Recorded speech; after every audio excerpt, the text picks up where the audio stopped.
What is holding you back in life? A lot of us make the mistaken assumption that it's time. We think that only if we had a little more time, we could get all kinds of things done. If we had a little more time, the house would be cleaner. We'd spend more time with our family and friends, and we'd be able to progress faster through our career. Or maybe we could start a new training program as well and finally get those abs. But there just isn't enough time in the day. We work from 9 to 5, and when we get home, we often still have a long list of tasks to do that we just don't have time to finish. And that includes checking the mail, paying bills, making dinner, washing up, and hopefully getting just a little bit of time to spend with the family. Man, if there was only more time, right? Well, actually, time is very often not the problem. Rather, the problem comes down to energy. Think about it. If you really don't have any time to do anything, then how are you able to watch that entire box set of Game of Thrones recently?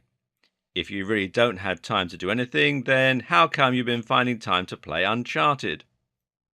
If you genuinely work and busy yourself from first thing in the morning all the way up until bedtime, then the answer would be simple.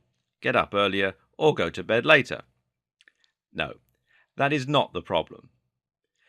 Instead, the problem is energy. Time management isn't the only big deal here.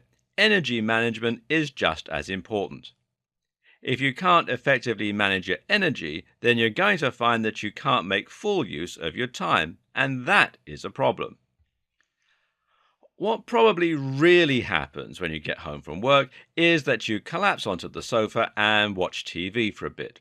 Or maybe you just procrastinate a little by not really doing anything much for a short time.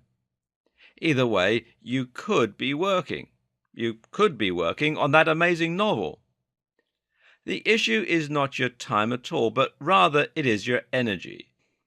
And this isn't to say that you're in some way lazy or that you could be making better use of your time right now. Instead, it is to say that you're simply pushing yourself too hard and too far, and it should come as no surprise that you're not achieving as much as you hope as a result. Energy is something that most of us ignore. I have a few hours tonight, we say. I'll do it then.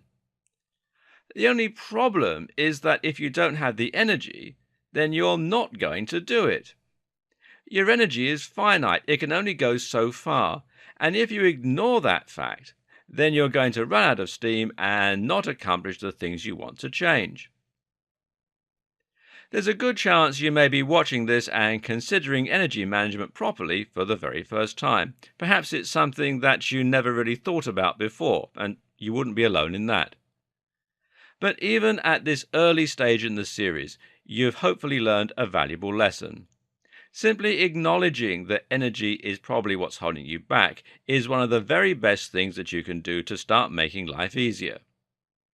Once you come to terms with this, you can start to think more logically and realistically about what you can achieve in a day. This means you can remove items from your agenda knowing full well that you won't be able to accomplish them, and thus actually get more done as a result and come home with more energy left over. When thinking about whether you're going to walk home tonight or drive, be realistic and accept that driving may be easier. When planning to complete a long list of chores this evening, be honest with yourself and ask how likely you are to accomplish that complete list. Did you manage to finish everything you set out to do last time? Give yourself a break and organize your day sensibly. So, what is our overall strategy for boosting energy? It actually comes down to a few things. The first is management. Managing our time better and thinking about how much energy we'd like to have in a given day and what we actually want to do with it. And by finding ways to avoid wasting energy, we can save more for the things that we ultimately decide really matter. The next step is to start small and not to be too ambitious. That's true with the other things we're trying to achieve, and it's also true of the lifestyle changes we're introducing in this video series. Simply put, you're not going to transform your energy levels and your health overnight, and you shouldn't try. Work up to it slowly and be smart about how you're raising your energy. We're going to introduce the concept of Kaizen here, which means that we're introducing small changes with the aim of eventually seeing big results. Kaizen is a Japanese concept that basically means any journey is best accomplished with lots of little steps. And finally, we're going to change everything. We're going to look at our health and our lifestyles holistically. We're going to acknowledge that to boost energy, it's not good enough that we simply introduce one new lifestyle habit or start drinking smoothies. We need to rethink everything.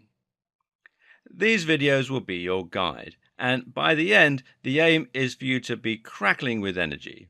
You should feel like a coiled spring ready to explode. And then you can achieve some truly amazing things.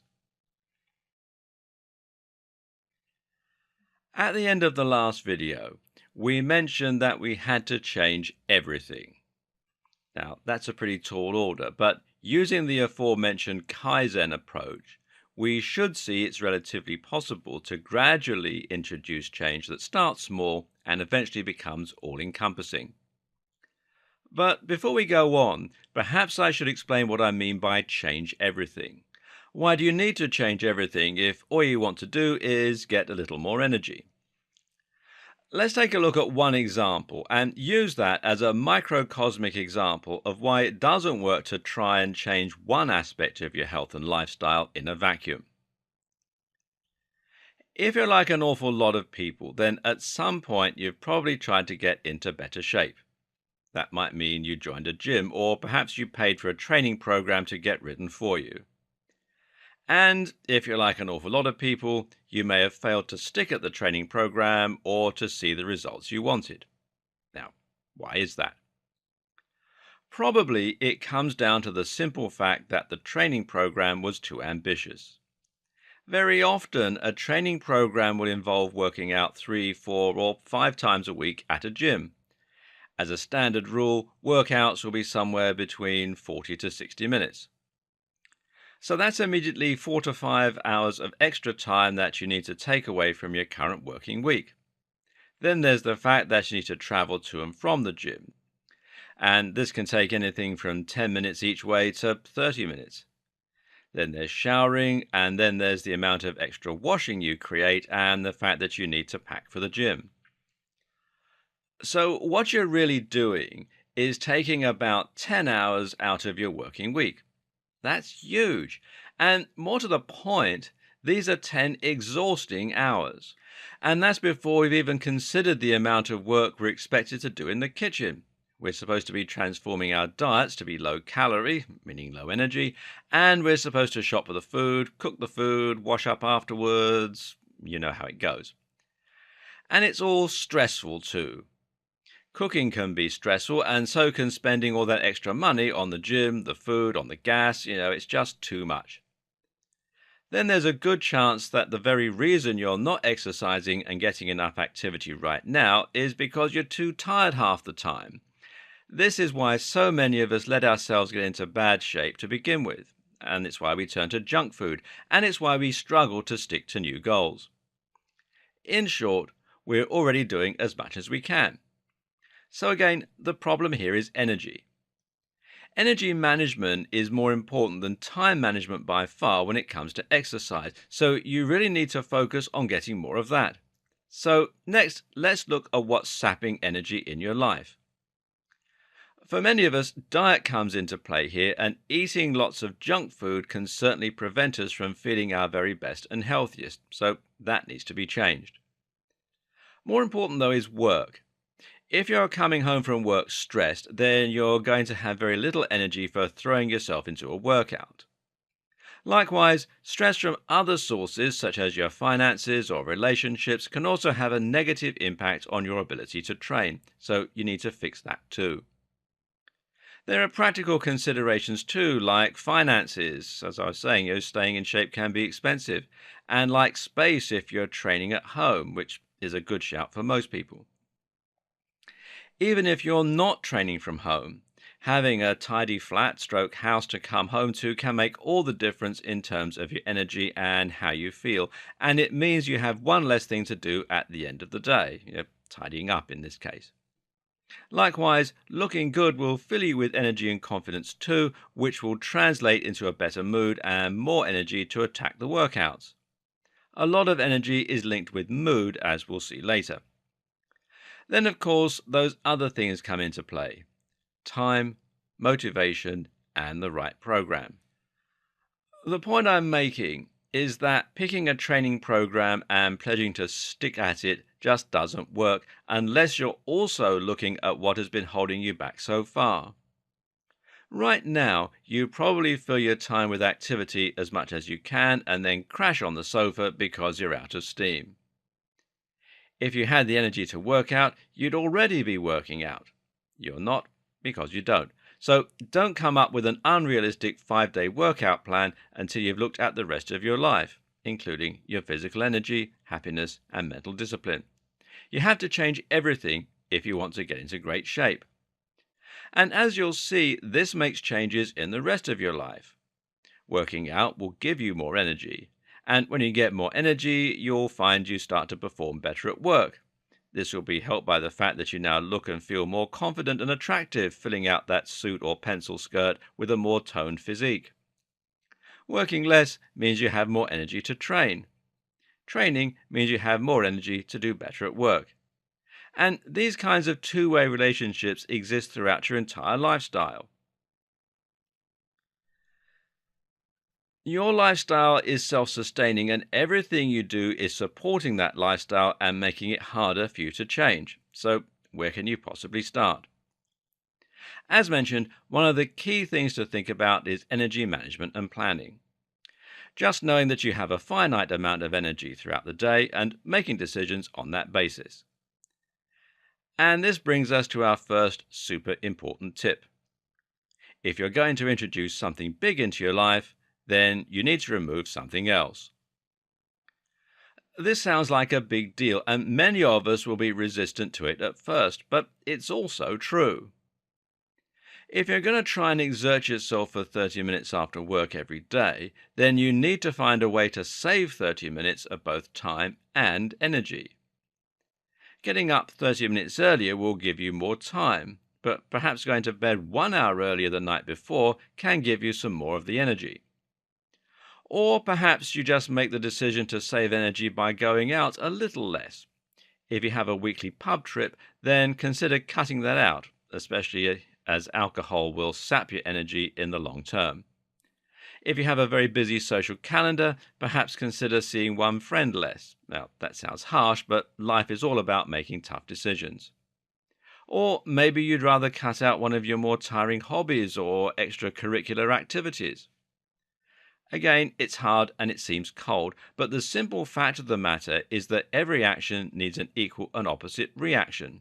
You can't pull extra time out of thin air. But that's what's going to bring us to our next video and a somewhat more appealing sounding alternative.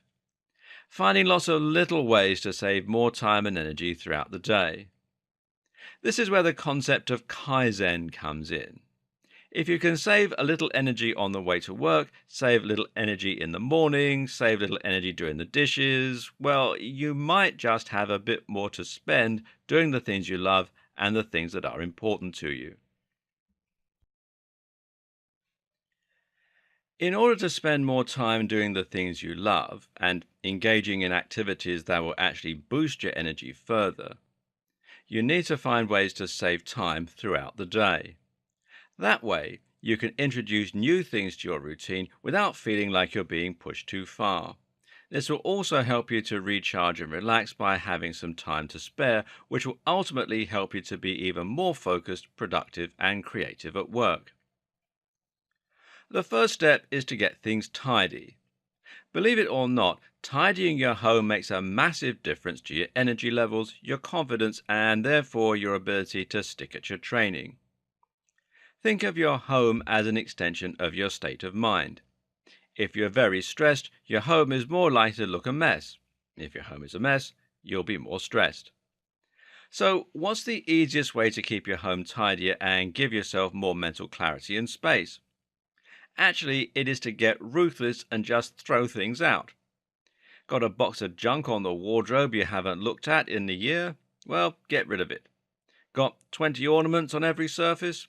Throw out half of them, at least. Now, this may sound extreme, but simply having more space, even just seeing out of the corner of your eye that there's space under the bed, can make a huge difference to your state of mind, and the lack of clutter makes it easier for your mind and body to unwind. Clutter and mess literally cause you to produce norepinephrine, cortisol, and other stress hormones. So, this can end up with you feeling completely spent unless you can do something about it. This is particularly useful when you consider that it will also make tidying up much easier in future. Now, you'll be able to clean surfaces by wiping with a wet cloth without having to remove lots of items from around your home.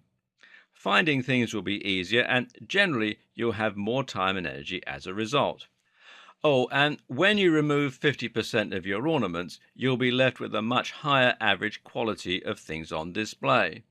This actually makes your home look much wealthier and more impressive because there's no longer the less impressive stuff to detract from the truly great stuff. Now, most of us will do at least one, probably two big shops every week. This involves driving to the supermarket, walking around the aisles, loading up our trolleys, wrestling with other customers, and then loading up our bags and carrying them to the car. That's a heck of a lot of effort. Not to mention the fact that when you shop like this, you have no idea of the budget or the precise amount you're spending. If you want to perform optimally at work the next day, then spending your evenings hunting around supermarkets with screaming kids is not the way to do it. And so it actually makes a lot more sense to shop online. Set up a selection of items that you want to buy, and you can even do this on your lunch break, and then have them delivered each week with a few variations to keep your meals interesting. You just saved yourself 1 to 3 hours a week, and those hours would have involved a lot of exertion. That's enough time to work on a book. Okay, back to the cleaning and tidying. Because even with a very well organized home and minimal clutter, you're still going to find yourself needing to clean from time to time, meaning you're not either relaxing and recuperating or doing the things that you enjoy. But many of these types of work can be avoided or at least minimized too. For example, you could take away the need to wash up after eating by simply getting a dishwasher. Sick of spending lots of time vacuuming? Then how about getting a robotic vacuum cleaner? Ironing taking too long? Then how about getting a steam press? If you want to go even further, then you could consider ordering ready-made meal deliveries to come to your door, as long as they adhere to the diet recommendations that we're going to go into later. And you could look into getting a cleaner to help you keep your home in top shape. In short, there's really no reason to spend your hard-earned time and energy sweeping the floor and cooking. It might seem lazy, but it really isn't if you're using that time to do other fun and useful things. Do you think Obama spends his time washing dishes? Although he probably has more time to do them now. Or Richard Branson? Or Bill Gates? Or Theresa May? Do you think they'd have time to run their empires if they did? Do you think they'd have the energy? Stretching is something I never used to bother with until I heard someone point out how much younger it made them feel once they got their flexibility back. And it makes sense. If you come home from work covered in aches and pains, then of course you're not going to be brimming with energy. And most of us lead lifestyles that make us all more stiff and achy. If you spend a huge amount of your time sitting at a desk, then this is going to do nothing short of destroying your health. Sitting for long stretches is terrible for your heart, because you're not using it basically, while it also causes certain muscles to shorten and tighten, while others elongate and become weaker. Among other things, this can risk causing an anterior pelvic tilt, where your pelvis is actually pulled forward at the front, making your buttocks protrude and hurting your back. Doing everything is harder if this is the state you're moving around in. Don't start your workouts with stretches though. Contrary to what you may have been taught in gym class, stretching actually increases your risk of injury rather than decreasing it. One of the most tiring parts of the day for so many of us is the commute, and there are countless reasons for this. Not only does commuting often mean you need to get up an hour or more before you would otherwise have to, but it also means you need to push yourself onto a crowded bus or train with lots of other people or sit in a traffic jam cursing. Then you do the whole thing in reverse on the way home. When you've just spent a whole day being shouted at or dealing with work responsibilities, this can be too much for us to handle sometimes. There are plenty of solutions though. One is to look into flexi time. Ask your boss if you can come in an hour earlier and leave an hour earlier. It may mean you miss the rush hour and it shouldn't hurt your productivity. It also means you'll have an extra hour or so to yourself at the start of the day where you can be much more productive. Another option is to consider a carpool. This way, you can get a lift into work every other day, making life easier for you. The stress is now split in half, at least, as is the cost of fuel. And if there's nothing else you can do, then think about the ways you can make your journey to work a little more relaxing and a little less stressful. This might mean reading a great book with the headphones and some good music, or it might mean napping to get even more energy in. Forget smart drugs. The single best way to enhance your cognitive powers and become more focused is to get more sleep. And forget supplements. The single best way to accelerate your muscle gains and improve your strength is to get more sleep. There are countless articles out there that detail life hacks and other strategies that you can use to sleep better. These range between lying on spiky mats, which is nonsense, taking ZMA, which doesn't do much, to eating honey before bed, which might just be helpful but frankly is negligible. More efficient then is to look at some small, simple changes you can make to your routine that will have a major impact on the quality and quantity of your sleep. There's that Kaizen again. Okay, number one, take a hot shower or bath before bed. This helps to encourage the production of growth hormone and melatonin, and it also helps to relax the muscles, far more effectively than taking valerian root. As your body cools down, you'll sink into a much deeper and more restorative sleep, and you'll also save yourself time in the morning. Number two, open the window ajar. We sleep much better when our environment is slightly cool. Let some cool air into your room, but make sure you can keep warm with your duvet.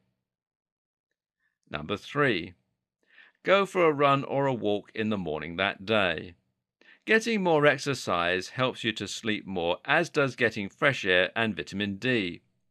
You can also supplement with vitamin D in the morning, and if you live in the UK like me, then there's a good chance you're deficient. Number four, take half an hour or even 15 minutes before bed to wind down and do some reading. Avoid looking at mobile screens or computers if possible, as the light from these increases cortisol production. I experimented with wearing blue blocking shades before bed for a while, but truth be told, you look like a twit and it's pretty impractical, especially if you're in a relationship. Taking a little while out to unwind will help you forget the stresses of the day while getting your body into a good sleep mode. Number five, most important of all, is simply to prioritize your sleep and to give it the attention it deserves. Stop watching YouTube videos until 2 a.m. in the morning and start getting into a routine. And finally, number six. Of course, you also need to look after the environment that you're sleeping in. Comfortable pajamas and duvet covers, along with curtains that actually block out the light and an absence of blinking LEDs, will make a huge difference. Meanwhile, I highly recommend investing in some kind of daylight alarm, such as those made by Lumi. These are designed to emit a light that is more similar to sunlight in terms of the wavelength, and it will come on gradually as it approaches the time that you set the alarm. This gradually rouses you out of sleep, and, if all goes well, you'll wake naturally before the alarm goes off. As a result, you'll feel significantly more awake and well rested. Even if it takes the alarm to wake you, though, you'll still be waking up in a light environment from a much lighter state of sleep. You'll feel far less sleep inertia and you'll really notice the difference when you're forced to wake up without it. This is especially effective for those who struggle with SAD, which is seasonally affective disorder, or SAD. And trust me, this is one change that will really make a highly noticeable difference. Just think about the difference you're now making. Previously, you were sleeping deeply, at which point a loud alarm would suddenly startle you awake. This would jolt you out of bed with a start, and you'd wake up into a pitch black room and have to drag yourself out of bed. Instead, you're now coming round gently, waking up gradually and naturally as the room gets lighter, and then being nudged over the edge by the actual alarm. And when you open your eyes, the room is light and you're ready to go.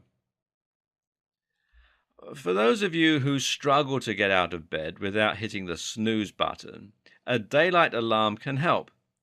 If you need a little extra help, then try waking up in stages. Instead of forcing yourself to leap out of bed, agree that you'll just prop yourself up into a more upright position and turn on the light when the alarm sounds. If you must hit the snooze, then that's fine once, but the second time it goes off, then you're going to grab a book, your phone, or something else that will prevent you from dozing off. Absent-mindedly look through this. Then you should find that you're awake enough to get up. Getting up slowly is not only healthier, it's much easier to do when you're feeling low on willpower. If you find you still can't wake up effectively in the morning, then it may be that you're struggling with a number of potential issues. If you have a scratchy throat or you feel ill, then here are some possible causes and solutions. The first is an allergy. You can develop hay fever at any age, and symptoms that are unnoticeable during the day can be much worse during the night when you've been breathing in dander or pollen all night. Unfortunately, most antihistamines will leave you feeling groggy too, so you'll need to find another way to clean your environment. Mold poisoning can lead to a number of unpleasant short-term and long-term effects. If you have mycotoxin-producing black mold, it can even give you asthma or eczema. Even just breathing in mold spores from less harmful types can leave you with a scratchy throat and a poor night's sleep. If you notice the air is smelling damp, then consider calling in a mold remediation company. Then it could be behind the walls or under the floorboards. Then there's dehydration. It's common to get dehydrated during the night, so make sure you drink enough before you fall asleep and have some water to hand. If you struggle with this one, you may want to consider trying chia seeds, which absorb several times their mass worth of water. And finally, you might have low blood sugar. Breakfast is so named because you're breaking your fast. As you can imagine, going 10 hours without eating can leave you a little groggy, so it's possible you're struggling with low blood sugar. Something that is thought to help this is a spoon of honey, which contains both slow-release and fast-release sugar, providing you with a steady supply of energy throughout the night. This might seem a bit of a random tangent, but it really isn't. Many of us wake up in the morning feeling subpar, but aren't quite sure why. Often it comes down to factors in the environment or in your overall health like these, and as we've seen, it should be relatively easy to solve them in many cases. Finally, if you struggle getting to sleep because you can't stop your mind racing, then address the way you're thinking about sleep. There's a lot more to learn about CBT, and it really is a fantastic tool. But for now, all you need to know is that it involves changing the way you think about a problem. In this case, you're going to stop putting pressure on yourself to sleep. If you feel stressed because you're not asleep yet, you'll work yourself up and be far less likely to be able to drift off. Instead of getting frustrated, focus on the opportunity to just relax and enjoy lying down to have a think or feel free from the pressures of the day. Even if you're just relaxing, this will still offer you some recuperative benefit. What you'll find, though, is that the moment you manage to enjoy just relaxing, you'll fall asleep. Don't force yourself to drift off. That's an oxymoron. Just get comfortable, enjoy the moment, and let your body take care of the rest when you really need to drift off. Our energy levels come in ebbs and flows, and we're all beholden to this natural cycle. At certain points during the day, you'll feel energetic, and at others, you'll feel listless and exhausted. Instead of trying to force your body to be energetic when you need it to be and tired when you want to go to bed, try choosing your activities based on how you feel. This is the idea of riding the tide. Again, it's about acknowledging that there is a limit to how much energy you can utilize in any given day and planning your activities out smartly as a result of that. In this video, we're going to look at the energy cycles that your body goes through in any given day. We'll explore what causes those energy cycles, and we'll look at how you can actually influence them in order to help them align more usefully with the activities that you need to commit yourself to. Let's start by addressing why your body goes through energy cycles in the first place. And the answer comes down to evolution and survival. We have adapted to function this way because it helps us to survive in a dangerous environment and to manage energy levels in the wild. The only problem is that we're no longer in the wild and now need energy levels at different times. Ultimately, these energy systems work by splitting us into two states. These are anabolic and catabolic. An anabolic state is also referred to as rest and digest. This is when we're relaxed, when we're happy, and when we're able to just switch off and chill. During this time, the body has plenty of fuel, energy, and it's able to spend that fuel where it's needed to help us repair muscle, lay down memories, and restore ourselves during sleep. Conversely, a catabolic state is also referred to as fight or flight. This is when we're either in danger or we're starving. Either our blood sugar is low or we're being faced by a predator or a threat. Either way, the reality is that our bodies need to act in order to keep us alive, and thus we start burning fat and even muscle to provide fuel. Of course, you're not always asleep or scared for your life, but you are always teetering slightly more to one of those extremes or the other. When you wake up in the morning, your blood sugar levels are low, and this is what causes you to wake up. You've been fasting and your body is now running on empty, which triggers the release of stress hormones like cortisol. When you've just eaten, your body receives the signal that it's satisfied and that the blood is filled with sugar. Thus, it releases insulin to extract that sugar, and it releases serotonin, which makes you feel good. That serotonin eventually converts to melatonin, the sleep hormone, and the body is able to rest and use all that good stuff to help repair our bodies. This cycle of anabolic stroke catabolic stop stroke go continues throughout the day. It's also closely linked with our circadian rhythm, which is our sleep-wake cycle. Psychologists have studied our circadian rhythms extensively, and what they've discovered is that they are determined by two main factors: external Zeitgebers, which is time givers, and internal pacemakers. In short, we listen to the cues from our body as well as the cues from the world around us, like the amount of light and social cues. That's why the daylight lamp I mentioned in the last video is so valuable. The light stimulates the release of cortisol and nitric oxide, both of which help the brain to wake up. It's also why it's so important that we get a few minutes to let our bodies cool down in the evening without unnatural light. Having a vitamin D supplement also helps. Our bodies produce vitamin D when they receive direct sunlight. Another factor that contributes to us needing to sleep is the build-up of two substances in the brain: adenosine and pro-inflammatory cytokines. Adenosine is the main byproduct of the brain's energy process. That is to say, when your brain cells are working, they're constantly creating adenosine as well. The harder you think and the more active you are, the more adenosine builds up. And as it builds up, it suppresses activity, making it harder for us to concentrate and contributing to brain fog. Eventually, this becomes too much and we need to sleep to clear it. Meanwhile, pro-inflammatory cytokines cause brain inflammation. These two build up as a result of our immune system working overtime, and they're highest in number when we feel sick.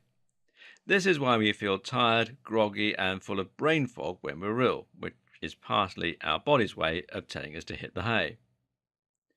This means there are points in the day when we will feel our most awake and points when we feel our most asleep. Most of us will experience a serious crash around 4 a.m. and 4 p.m. We sleep deepest at 4 a.m. and we struggle to focus on work at 4 p.m. 4 p.m. is the ideal time to schedule a break. Better yet, if you can move your working day forward an hour, then you can come home at the point when you're feeling most tired. While it's a good idea to fit your work schedule around your energy, it would of course be slightly more convenient if you could fit your energy around your work schedule. Fortunately, there are some things you can do to alter your rhythms and to help yourself feel more energetic right when you need to. One simple way to do this is to think about when and how you're going to eat. Remember, when we eat, it stimulates the sudden release of sugar into the blood, which can result in us feeling very tired and lethargic immediately afterwards. This is great an hour or so before bed, giving you time to digest, but it's not so useful if you are planning on being useful that evening. A simple example of this is what happens when you sit down to eat dinner in the evening. Any hopes you might have had of being productive at this point are practically thrown out the window.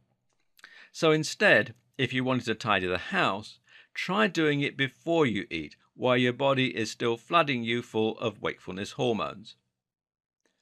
Another way to control your energy levels through your diet is to think about what you want to eat.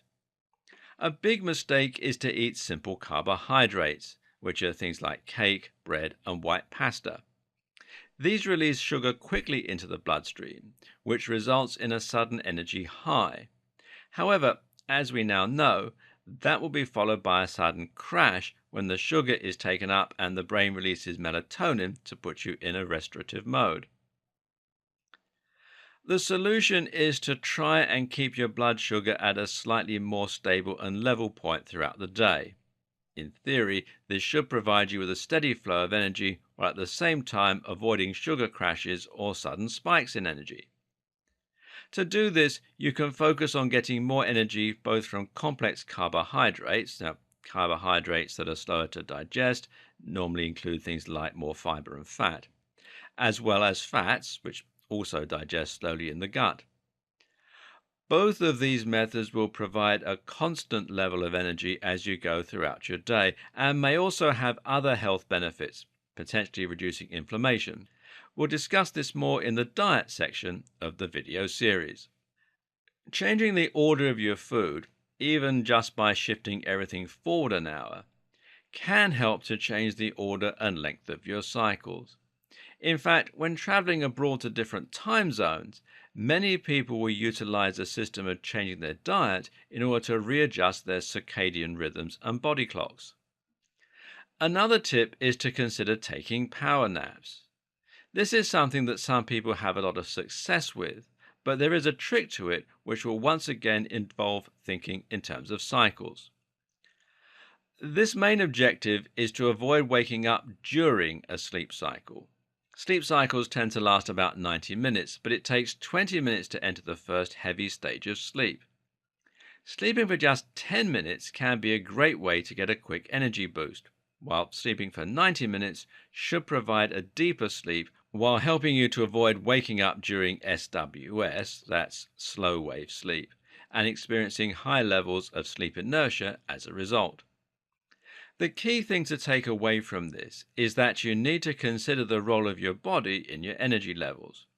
What you eat, what time you sleep, and even the light outside can all affect your energy levels and your mood. Even the temperature can have a huge impact. If you're in a cold room, this will increase your production of adrenaline and norepinephrine, thereby making you feel more alert. Conversely, if you're in a warm space, you'll feel more relaxed and sleepy and may find it harder to stay awake.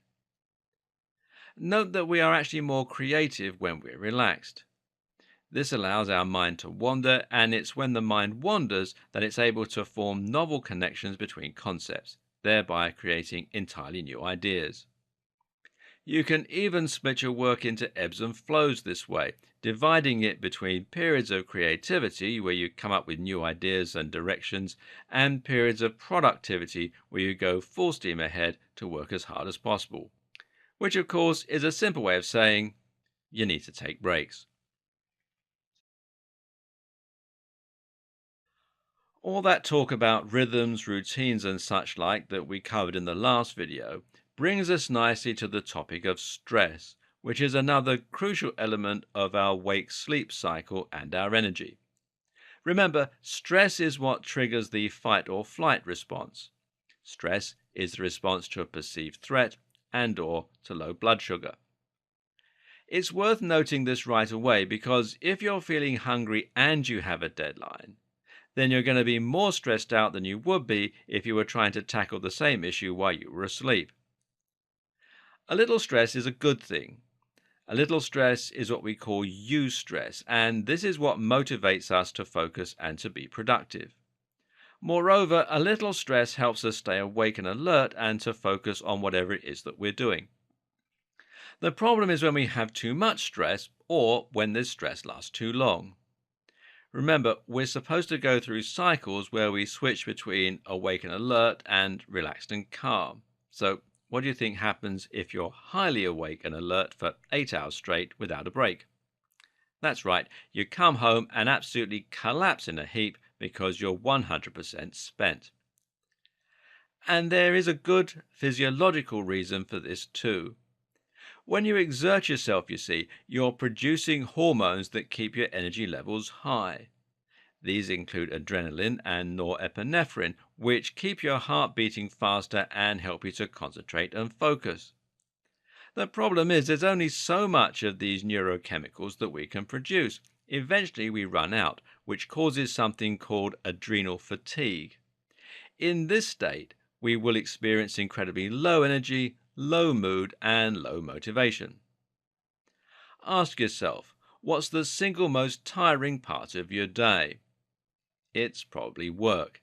And this is because you have been producing these go, go, go hormones for 8 hours straight, which is entirely unnatural. That much focus, meanwhile, increases the amount of adenosine and the amount of cytokines. Worse still is that your body is actually not working at all, meaning that you're going to be feeling that exhausted and spent despite not having had any useful exercise. What's more is that being constantly on throughout the day is a good way to cause health problems. These cycles are here for a reason. When you eat and then go straight back to work, the large amount of stress will actually suppress your digestion. Remember, stress in the wild was often associated with danger, and we don't want to be digesting when we're meant to be running. Meanwhile, your immune system is also suppressed, which is why you're much more likely to become ill. And remember what we said in the last video about creativity. Well, stress is actually the mortal enemy of creativity.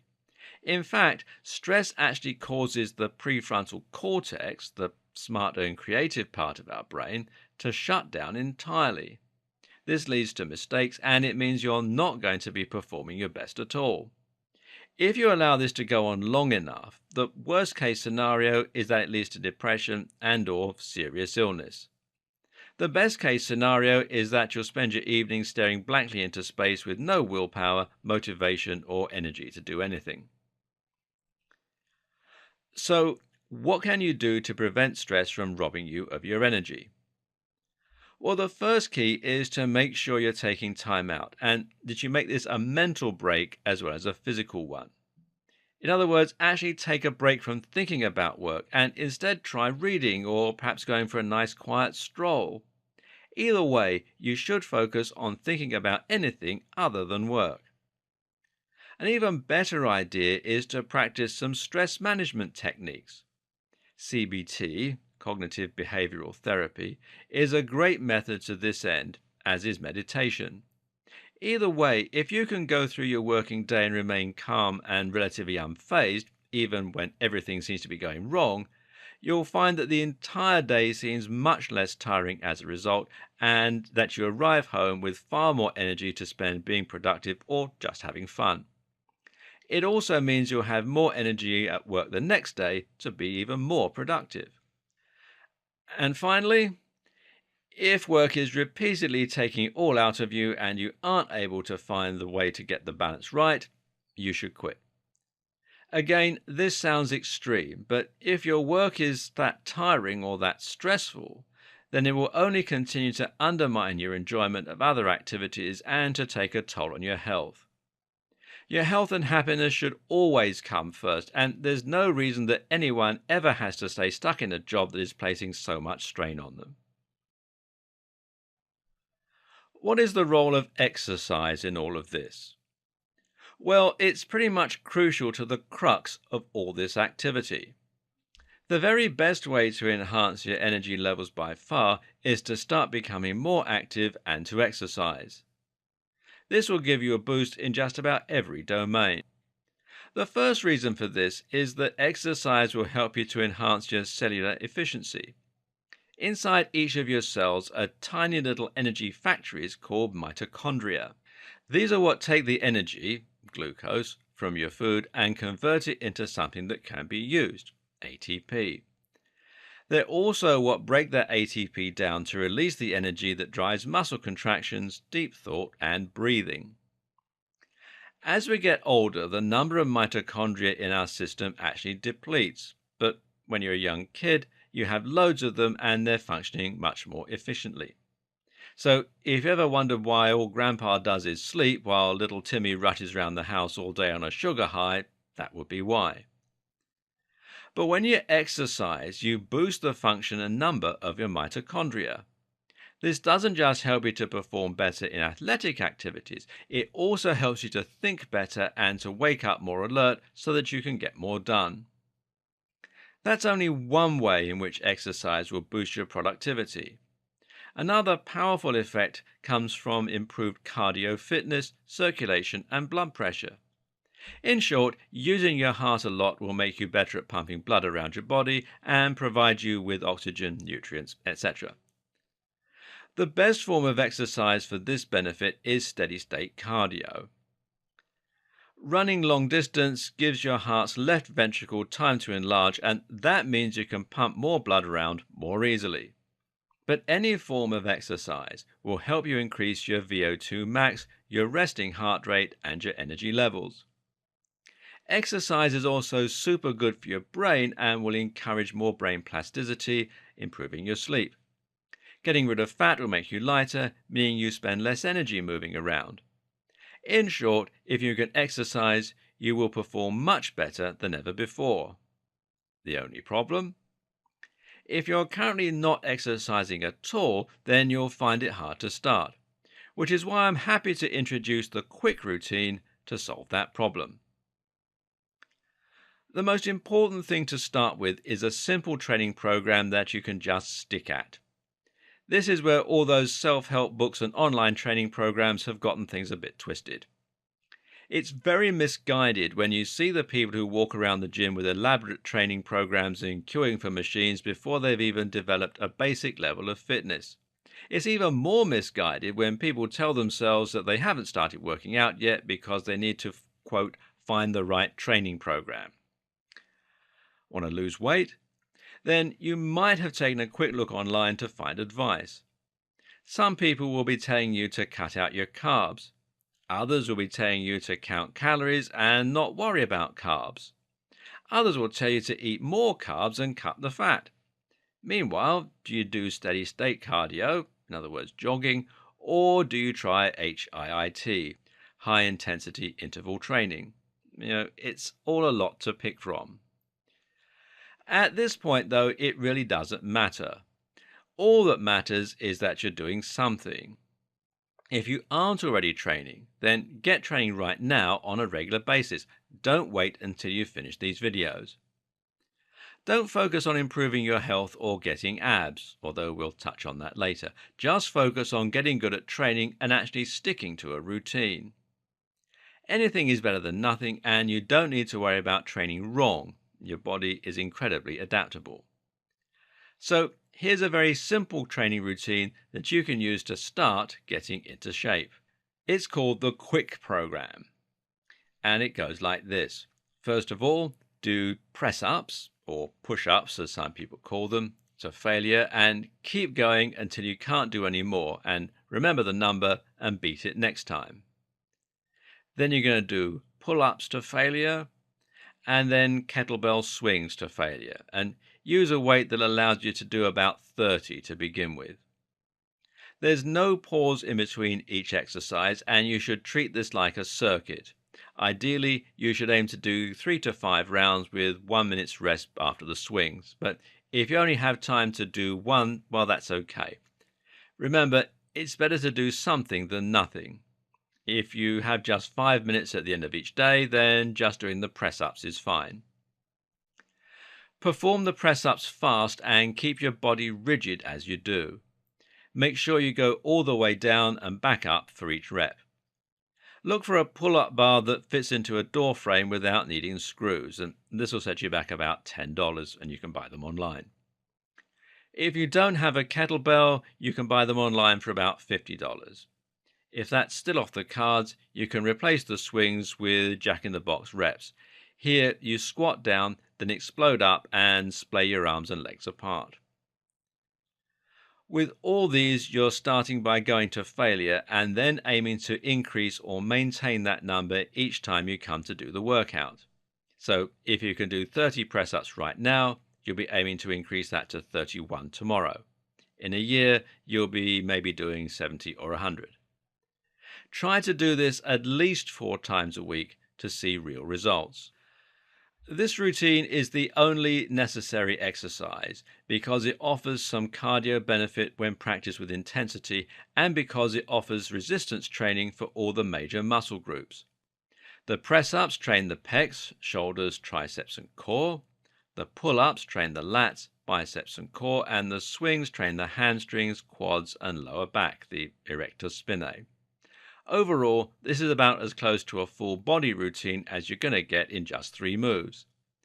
But what really makes this routine effective is the simplicity. You can use it anywhere, you don't need much equipment, and it's completely flexible and adaptable. If you can only do 1 round, then that's fine. There's never really an excuse not to be able to do 5 minutes of exercise. The great thing is, though, once you've done 1 round, you'll probably find you have the energy and determination to complete 2 more. This is pretty much the workout I used when I took up bodybuilding age 13. I didn't know what I was doing, but I just watched the film Exit Wounds and decided I was going to work out regularly from then on. And I've been doing so for 15 years. Had I started researching complicated training regimes, I probably would have gotten disheartened, but just by doing a workout that I enjoyed and that was simple, I was able to have a six-pack and biceps while I was still at high school. Very often, simple is best. All that said, though, the quick routine is designed very much for beginners and is not intended for those who want to build big muscle or crushing strength. If you're new to training, then starting out with something to improve your general fitness and muscle tone is very important. By the way, the Quick program is also ideal for helping you get abs. Getting visible abs is mainly about diet, with the aim being to reduce your body fat percentage to sub 10%, thus making the six-pack visible underneath. This is aided through CV, and once you start doing kettlebell swings and press-up reps for 100, this will be quite a cardio-intensive routine. The other thing people seem to forget, though, is their transverse abdominis. This is the band of muscle around your midsection that acts to hold in your stomach and your internal organs, as well as to support your lower spine during lifts. Crucially, this is what makes your abs flat, and that in turn is what makes them look good. Press-ups require you to keep your whole body rigid, and this is a perfect way to ensure you're strengthening the transverse abdominis. So do the quick workout regularly and with intensity, and you should start to find your abs show. Hopefully, that will offer some motivation to some viewers. The last video may have got you thinking about using the quick workout for reasons other than boosting energy. This would be a mistake. Don't approach your training with the goal of trying to lose X amount of weight or gain X amount of muscle. Why? Because that's not completely within your control. If you give yourself such a defined set of goals, then you'll find things get in the way and you become frustrated as you realize you may fail. Instead, give yourself a simple and clearly defined goal that is completely within your control. For instance, do the quick workout 4 times a week. That's it, your only goal. This is something you will succeed or fail at, and you'll try to renew every week. If you do that long enough, you'll find that the bigger goals, like weight loss and muscle mass, take care of themselves. Focusing on long-term goals is also a bad idea because it leads to training that's much less enjoyable.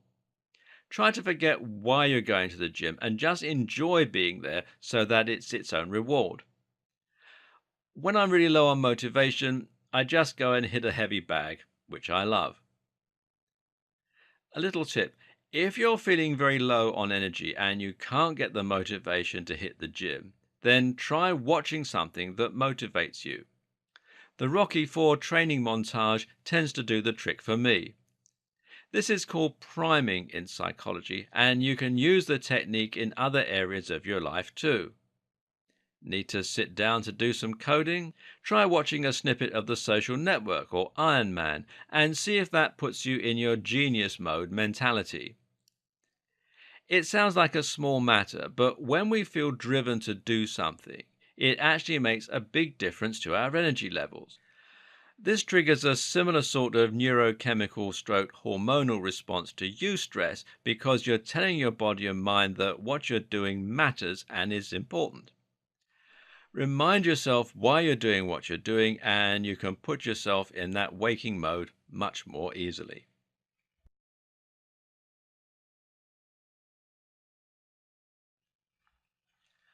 When you want to give your car more energy, what do? You fill it with gas. And of course, it only stands to reason that you need to do the exact same thing when you're giving yourself more fuel. Well, not the exact same thing. You're not filling yourself with gas, but with fuel, yes. We've already seen that one of the most important ways to manage your energy levels is to think harder about your carbs and your timing with them.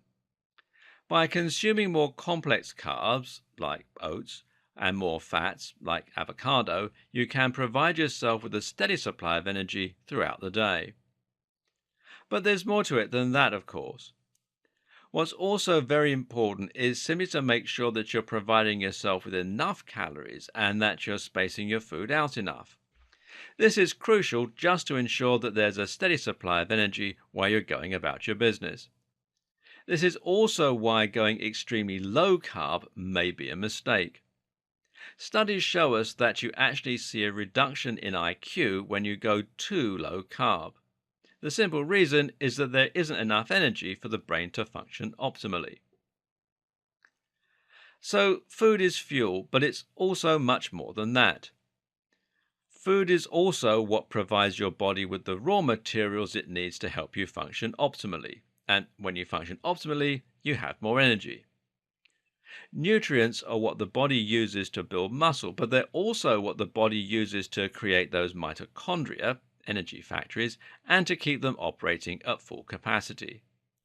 They're also what the body uses to create hormones and neurotransmitters, like the ones that help us wake up in the mornings and the ones that help us rest. The worst thing you can do for your health and energy levels is to maintain a diet purely made up of processed carbs. Things like chocolate bars, crisps, pies, sausage rolls, these all have their goodness removed, and all that's left is a sudden hit of sugar. That causes the sugar spike and trough we talked about, but it also fills you up without providing your body with everything it needs. Honestly, packing your diet with nutrients is essentially like taking all the best bodybuilding supplements in a way that's cheaper and more effective. It boosts your brain power too. Don't spend tons of money on multivitamins and supplements. Just try to get a balanced, mixed diet. To demonstrate the importance of nutrients, here are some examples of the things that nutrients do for you. Magnesium and zinc increase testosterone production. CoQ10 increases mitochondrial function. This is found in organ meats and beef. Creatine helps you run further and train longer by recycling ATP. Again, it's found in beef. Choline increases brain activity, and it's found in eggs. Saturated fat is used to create testosterone, and that's found in milk and eggs. Vitamin C boosts your mood via serotonin, and it strengthens the immune system. Omega-3 fatty acids, found in fish, increases cell membrane permeability, and it improves communication between cells. Vitamin B12 is used to manufacture neurotransmitters. Iron increases the ability to get oxygen around the body. Calcium strengthens muscle contractions. The list just goes on and on. But don't spend ages worrying about all this. Your body evolved to thrive off a balanced and rich diet, and if you just eat lots of stuff that you know is healthy, you'll supply your body with plenty of powerful agents to improve your brain power, strength, and more. Just eating more salads, more fruit smoothies, and more meats will help you to perform better in the long term. And in the short term, you'll sleep better, feel healthier, and enjoy more energy throughout the day. Hopefully, this video series has helped to convince you of the importance of energy and maintaining and managing it throughout the day.